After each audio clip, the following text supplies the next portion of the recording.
This is 9 on Your Side Morning Edition. Good morning and thanks for joining us. I'm Andrea Blandford. Those low temperatures we saw overnight mean homeless shelters are filling up around the area. Here's a look at the Greenville Community Shelter right as it opened the doors last night. The building can house up to 78 people and staff expected it to be near capacity. For some, it's their only option. We have no place to go. Most of us, are less fortunate. Some have vehicles, some don't, and finding a job is pretty rough in this town. It means a lot to me because I ain't got nowhere to go, and it keeps me out the cold, and I appreciate a place to come. No matter how many people show up, the shelter says it will not turn anyone away. The nonprofit also has a caseworker on staff who helps people earn an education, land a job, or find permanent housing. You're watching 9 on Your Side Morning Edition with Andrea Blandford and meteorologist Dante Jones.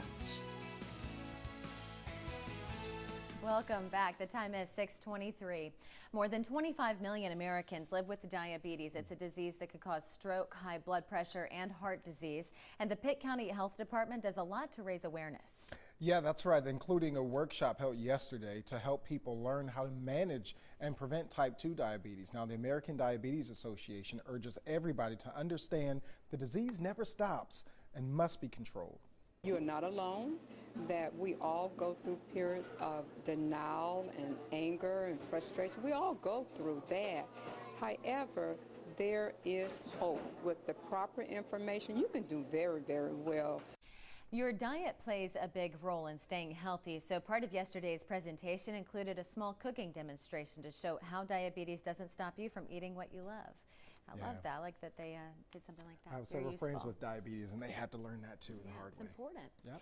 Well, a Pitt County high school teacher is taking her research to a global audience. Nikki Griffin teaches social studies at South Central High School.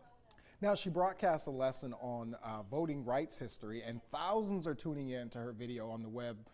TED Ed is the website. It's a popular nonprofit website where global audiences can watch talks on important issues.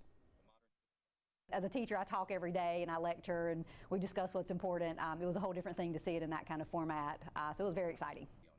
Griffin says she plans to submit other ideas to TED Ed in the future, and you can catch her work through a link on our website, WNCT.com. A 5-year-old boy in Florida made a big impression at a big game, serving as a high school drum major. Ever since he saw a marching band, Teronza McClevin has dreamed of being part of the show. So he began practicing with the high school in his town last summer at band camp. This little guy has moves, but little did he know he was being recruited to be one of the band's newest drum majors. On Saturday, he made his debut in the high school's biggest rivalry game. I was nervous when I first got on the field, but then I just performed. Oh, he just performed. The school's band director says he catches on faster than a lot of the other students. And his dad, who marched in his college band, says he's very proud of the tiny drum major. It's in his genes. Look at him. I mean, you can't stop this kid. Oh, wow. He's already a star. Can't wait to see what the future holds for him, right? Well, South Carolina Gamecocks punter Patrick Fish has an amazing trick kick he's added to his repertoire, and it's going viral. Take a look. Now look at this, he uses his feet to get the football spinning on the ground, then he kicks it 26 yards and right through the goalpost. Yes, he does, and it appears that Fish has really practiced this move because he says he can now make the kick most of the time. It is pretty incredible. Wow. Can you do that in a game? Can you? I don't know.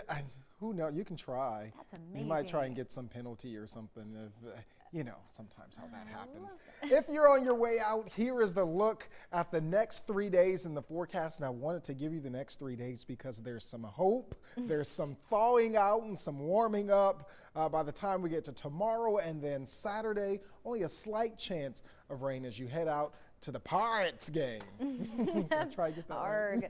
Here's a look at what's coming up next on Morning Edition. The holiday season can be awfully busy, so we're looking at high-tech ways to eliminate all the menu planning and grocery shopping. Plus, the numbers are in. I'm Susan McGinnis in Washington. Coming up, how many Americans have been signing up for insurance under the new health care law?